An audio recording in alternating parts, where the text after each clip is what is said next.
Clip number 665۔ اس clip میں آپ قرآن پاک کی سورہ نحل کی آیت نمبر 28 سے 30 تک کی تلاوت، ترجمہ اور تفسیر قرآن صراط الجنان سماعت فرمائیں گے۔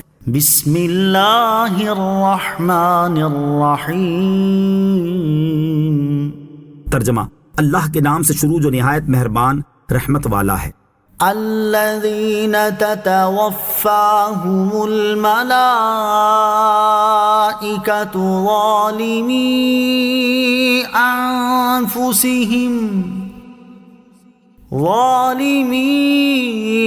انفسہم فالقوا السلم ما کننا نعمل من سوء بلا ان اللہ علیم بما کنتم تعملون فادخلوا ابواب جہنم خالدین فیہا فلبئس مثوى المتکبرین۔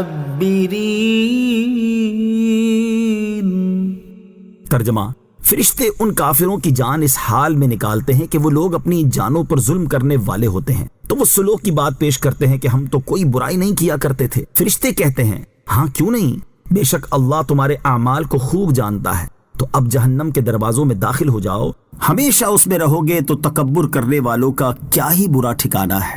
الذین تتوفاہم الملائکہ، وہ کہ فرشتے ان کی جان نکالتے ہیں۔ اس آیت کی ایک تفسیر یہ ہے کہ فرشتے جب کافروں کی جان نکالتے ہیں تو یہ کفر کی حالت یقیناً ایسی ہوتی ہے کہ وہ حقیقت میں اپنی جانوں پر ظلم ہوتا ہے، لیکن جب ان کی موت کا وقت قریب آتا ہے تو وہ اللہ تعالیٰ کی عبودیت کا اقرار کرتے اور اسلام قبول کر لیتے ہیں اور کہتے ہیں کہ ہم تو کوئی شرک نہیں کیا کرتے تھے۔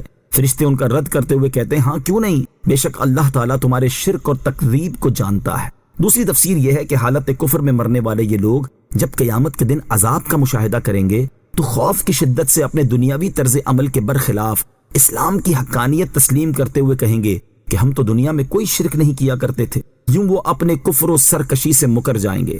انبیاء کرام علیہ الصلوۃ والسلام اور علماء ان کا رد کرتے ہوئے کہیں گے ہاں کیوں نہیں، بے شک اللہ تعالیٰ تمہارے اعمال کو خوب جانتا ہے، وہ تمہیں ان کی سزا دے گا، لہذا تمہارے انکار کا کوئی فائدہ نہیں۔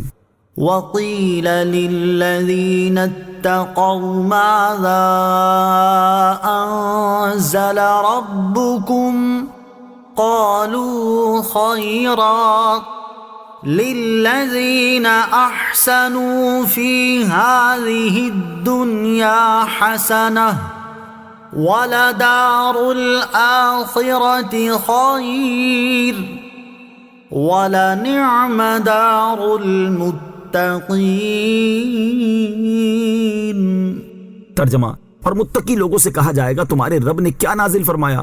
تو کہتے ہیں بھلائی نازل فرمائی، جنہوں نے اس دنیا میں بھلائی کی ان کے لیے بھلائی ہے، اور بے شک آخرت کا گھر سب سے بہتر ہے، اور بے شک پرہیزگاروں کا گھر کیا ہی اچھا ہے۔ وَقِيلَ لِلَّذِينَ اتَّقَوْا، اور متقی لوگوں سے کہا جائے، یعنی جب ایمانداروں سے کہا جائے کہ تمہارے رب عز و جل نے محمد مصطفیٰ صلی اللہ تعالی علیہ وآلہ وسلم پر کیا نازل فرمایا، تو وہ اس کے جواب میں کہتے ہیں ہمارے رب عز و جل نے قرآن شریف نازل فرمایا جو تمام خوبیوں کا جامع اور حسنات و برکات کا منبع اور دینی و دنیاوی اور ظاہری و باطنی کمالات کا سرچشمہ ہے۔ شان نزول: عرب کے قبائل حج کے دنوں میں رسول کریم صلی اللہ تعالی علیہ وسلم کے حال کی تحقیق کے لیے مکہ مکرمہ قاصد بھیجتے تھے۔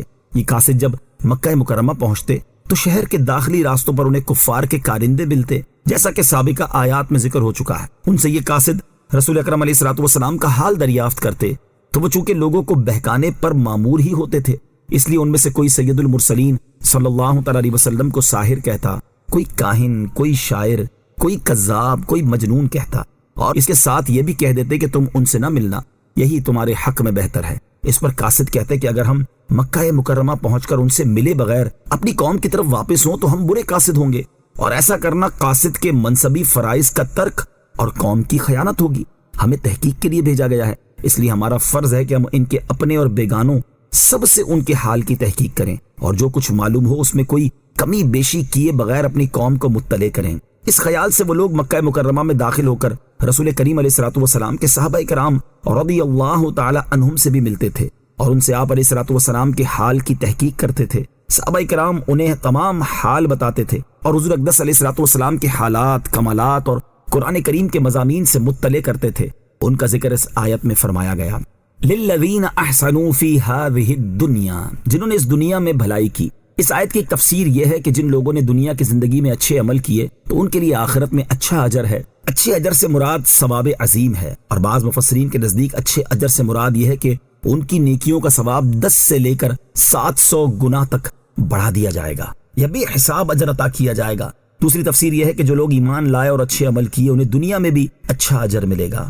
صلو علی الحبیب صلی اللہ تعالی علی محمد صلی اللہ تعالی علیہ وسلم۔ مجھے اپنی اور ساری دنیا کی لوگوں کی اصلاح کی کوشش کرنی ہے انشاءاللہ عز و جل۔